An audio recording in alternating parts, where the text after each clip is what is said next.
Good evening সকল মাধ্যমিক পরীক্ষার্থীদের, তোমাদের সকলকে স্বাগত জানাই আমাদের ইউটিউব চ্যানেলে। তো আজকে এই ভিডিওতে আমরা তোমাদের মাধ্যমিক ইতিহাসের প্রথম অধ্যায়ে একটি গুরুত্বপূর্ণ প্রশ্ন, সেই প্রশ্নের উত্তর সহ আমি তোমাদের সাথে আজকে আলোচনা করব।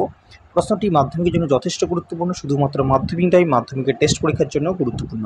কাজেই তোমরা মনোযোগ সহকারে ভিডিওটি প্রথম থেকে শেষ পর্যন্ত সম্পূর্ণটাই দেখো, এবং যদি তোমরা এইভাবে কোশ্চেন অ্যান্সার তোমরা লিখতে পারো তাহলে আমার মনে হয় তোমরা অবশ্যই 4-এ 4 পাবে। ঠিক আছে, এটা হচ্ছে 4 নম্বরের প্রশ্ন, এবং এইভাবে যদি তোমরা উত্তর লিখে আসো অবশ্যই তোমাদেরকে 4-এ 4 দেওয়া হবে বা ফুল মার্কস দেওয়া হবে। ঠিক আছে, তো কীভাবে লিখবে একটু দেখে নাও। কোশ্চেন হচ্ছে, ইতিহাসের তথ্য সংগ্রহে ইন্টারনেটের ব্যবহারের সুবিধা ও অসুবিধা সম্পর্কে আলোচনা করো। উত্তর কীভাবে লিখছি সেটা একটু দেখে নাও। কৃত্রিম উপগ্রহ বা স্যাটেলাইটের মাধ্যমে অন্যতম যোগাযোগ ব্যবস্থাকে ইন্টারনেট বলা হয়। ইন্টারনেট ব্যবহারের ফলে বর্তমান যুগে তথ্য প্রযুক্তির ক্ষেত্রে বিপ্লব ঘটেছে, তাই বর্তমান যুগকে অন্য বিস্ফোরণের যুগ বলা হয়। এইবার আমাদের টপিক শুরু, ইন্টারনেটের ব্যবহারের সুবিধা। পয়েন্ট করে তোমাদেরকে উত্তর লিখতে হবে। প্রথম, ইন্টারনেটের সাহায্যে ঘরে বসে, পয়েন্টটা কী ছিল আমি একটু বলতে ভুলে গেলাম, পয়েন্টটা হচ্ছে তথ্যের সহজলভ্যতা।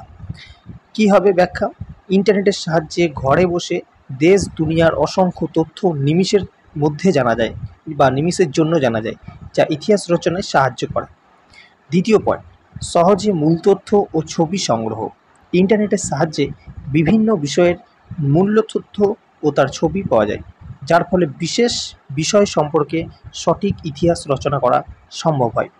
3 নম্বর হচ্ছে সময় সাশ্রয়। বিভিন্ন জায়গায় গিয়ে বই বা অন্য উৎস থেকে তথ্য সংগ্রহ করা প্রচুর সময় সাপেক্ষ, কিন্তু ইন্টারনেটের সাহায্যে অল্প সময়ে প্রচুর তথ্য সংগ্রহ করা যায়।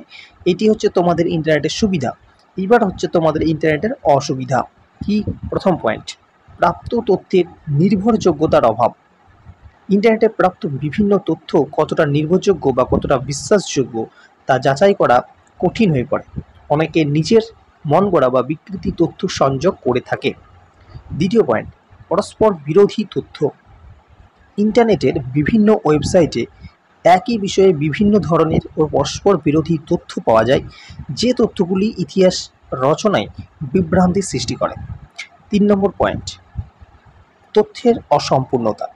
অনেক ক্ষেত্রে ইন্টারনেটে প্রয়োজনীয় বিষয়ের ওপর আংশিক তথ্য পাওয়া যায়। তাছাড়া সব বিষয়ের সঠিক তথ্য সব সময় বা অনেক সময় পাওয়া যায় না। এগুলো গেল অসুবিধা। এবার তোমাদেরকে কিন্তু একটা মূল্যায়ন তোমাদেরকে পয়েন্ট লাস্টে দিতে হবে। কি লিখবে সে মূল্যায়ন পয়েন্টে দেখে নাও।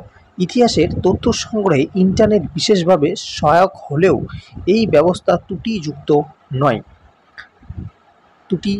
নয়। ইন্টারনেট থেকে তথ্য সংগ্রহ করে ইতিহাস রচনা করতে গেলে ইন্টারনেট থেকে প্রাপ্ত তথ্য যতটা সম্ভব মূল নথি বা উৎসের সঙ্গে মিলিয়ে নেওয়া উচিত, তবেই প্রকৃত ইতিহাস রচনা করা সম্ভব হবে।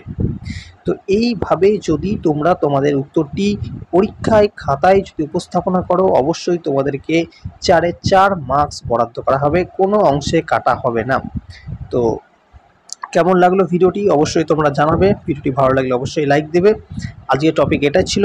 পরবর্তীতে আমরা আরও ইতিহাসের প্রত্যেকটা বিষয়ের প্রত্যেকটা কোশ্চেনের অ্যান্সার তোমাদের সামনে এইভাবে আমরা উপস্থাপনা করব।